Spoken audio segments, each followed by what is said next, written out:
back to News Tonight. Now, who could forget the death of a sub-inspector called Vetrivel who was left bleeding to death on a highway in Tirunelveli? The ambulance did not reach on time and the ministers failed to help him, leading to his death. Now, there's a widespread public feeling that private ambulance services are faster and well-equipped than government ambulances. But a call by our reporter Pratiksha Ramkumar to the state-run 108 emergency services showed that their operations are also effective but needed serious improvement.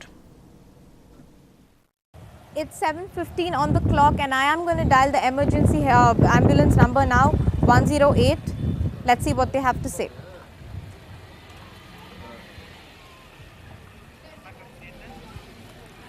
Sir, ஆமாங்க sir, emergency தான். நாங்கள் வந்து இப்போ கந்தன்ஜாவடியில் இருக்கோம், திருவள்ளூர் சாலையில்.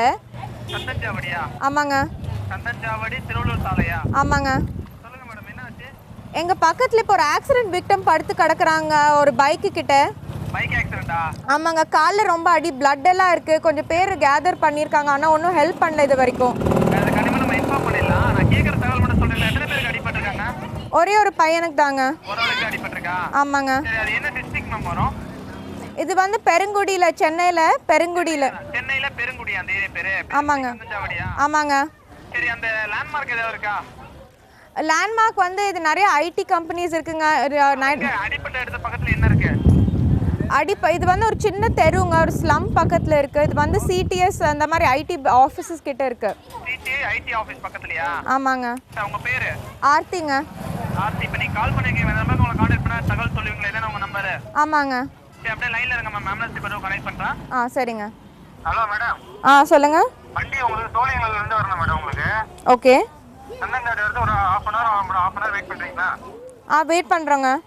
Well, we are still in Tiruvallur Salai. We have just received a follow-up call from 108. They have said that the vehicle is in Sholinganallur and it will take 30 minutes for the vehicle to reach here. We hope that it will at least reach in the promised time.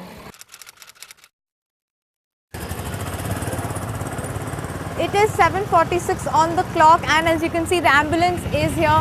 They are here about 30 minutes after we called. We made the call at 7:15.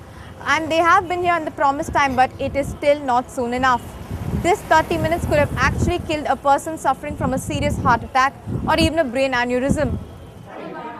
The busy control room of 108 grapples with hundreds of frantic calls for help every day. The response is almost immediate, but the time taken for the crew to reach the scene of emergency is blamed on traffic and the attitude of motorists. Public வழிவிட்டாங்கன்னா எந்த பிரச்சனையும் இல்லை. Sometimes அந்த டிராஃபிக்கில் வழிவிடாதப்போ கஷ்டமாக இருக்குது. Sometimes நிறைய பேர் செல்ஃப் டிரைவிங்காக இருக்கிறவங்க கொஞ்சம் வழி விடாமல் போகிறாங்க. அதை விட்டாச்சுன்னா மற்றது பின்னாடி ஆம்புலன்ஸ் போனால் பின்னாடியே ஃபாலோ பண்ணி நிறைய பேர் வராங்க. அது கொஞ்சம் இஷ்யூவாக இருக்குது. நைட்டில் லேன்ஸ் எல்லாம் போகும்போது இந்த டூ வீலர்ஸ் எல்லாம் பார்க் பண்ணி விட்டுருவாங்க, காரெல்லாம் பார்க் பண்ணி விட்டுருவாங்க. ஆம்புலன்ஸ் உள்ளே போகிறதுக்கு வழி இல்லாமல் இருக்கும். 108 in Chennai operates a little more than 10 ambulances at any given time. This is too small for the city's population and the number of reported emergencies in a day. A larger fleet and more locations is most likely to reduce response time and serve better. In Chennai, Pratiksha Ramkumar for NDTV Hindu. And joining me on the news tonight is Mr. Prabhados B, Regional Manager with the GVK Emergency Management and Research Institute. Welcome to the studios and to the show as well. First off, that golden hour is so critical for a person who's perhaps maybe breathing his last in that couple of minutes. How does the mechanism work for your institute? How do they locate the person, and what's the best way you kind of figure out to get to that person? See, we have the emergency response center for entire Tamil Nadu located at our Triplicane office. And once we receive the call, we take about 90 seconds, which is almost 1.5 minutes, to gather the information. We ask them which district, which taluk, and most importantly the landmark, because at the time of a panic situation, the landmark is very essential for our crew to reach the scene immediately. Therefore, we collect these informations. and what kind of emergency is it? Is it a medical, is it a road traffic accident, and how many people are injured? Most important information. For example, if one person is injured, we can send one ambulance.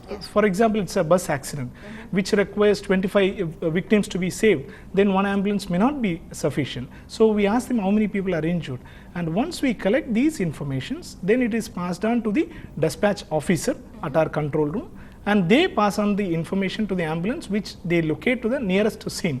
All this takes about 25 to 30 minutes because once we collect it, it has to be passed on to the ambulance, and they have to start and reach the scene. And it depends on the scene to the ambulance distance. Okay. So average we would say 1 kilometer in a minute, but however the traffic and many other conditions, road conditions, all those also contribute to the time factor. Right, we heard one of the drivers there speak, but generally what do you hear from the drivers? Are people making way for ambulances, or is there still reluctance? See, the ambulance as such itself, it's evolving, I would say, because 108 is 2 years into operations in Tamil Nadu, and we had ambulance from many other hospitals as well as the scanning centers and many other people also. Right. But giving ambulance, the way for the ambulance itself, it's a new culture, it's evolving. But still we find that some motorists following the ambulance, because as an ambulance driver, their goal and the focus would be to reach the victim in time to the hospital. Yes. Probably they may not be able to see who's coming behind. Therefore, I think giving way is very important. And this financial year, in all our campaigns, we have tried to say that please give way to the ambulance. Right. I think it's improving. All right. Now, we cannot obviously let this pass in our discussion. How long did you think the ambulance took time to reach that cop who was attacked in southern Tamil Nadu? He finally died after a struggle as the minister's convoy did come and watch. What went wrong there? No, because I feel that was misinterpreted rather, because when you call an ambulance, okay, we have the first ambulance at the nearest location. Right. We try to locate an ambulance, and then the ambulance has to reach. In case that ambulance is engaged in some other case, we try with the second one. Second one could be another 10 kilometers away. And if that is also busy, we try for the third ambulance. If that is also busy, then we tell the caller that, sir, all our ambulances are busy and it will take time. And then we take our emergency response center physician, the doctors at the call center, and put them on a conference call and say, can they wait? If the doctor says no, they should not wait, immediately they should push, then we say, sir, don't wait, make an alternate arrangement. In this case, what has happened is the ambulance were tried, and I feel the authorities and the minister himself was trying 108 ambulance, and we had tried locating the nearest ambulance, and it rushed into the scene. But I think the injury was so severe that he could not be saved.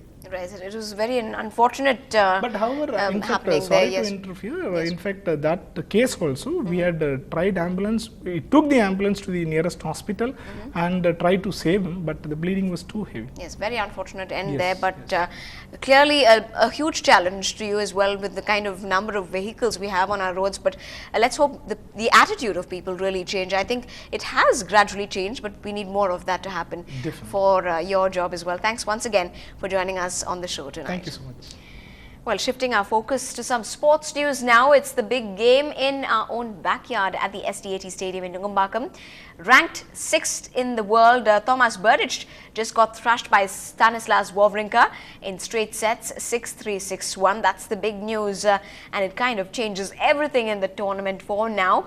But Leander Paes and Mahesh Bhupati, that's the big match we are all looking forward to. They are the only Indians still alive in the Chennai Open after winning the quarterfinals last night. Paes and Bhupati are currently battling against the Croatian pair of Marin Cilic and Ivan Dodig. They have made a good start by winning the first set 6-1. The second set is currently underway with the Croatians leading by 1 point. Indian fans definitely have gathered in herds to see that duo perform and deliver some of their best strokes. And with that, we wrap this bulletin. That's all the news for the moment, but the Metro Plus show is up next, so do stay with us.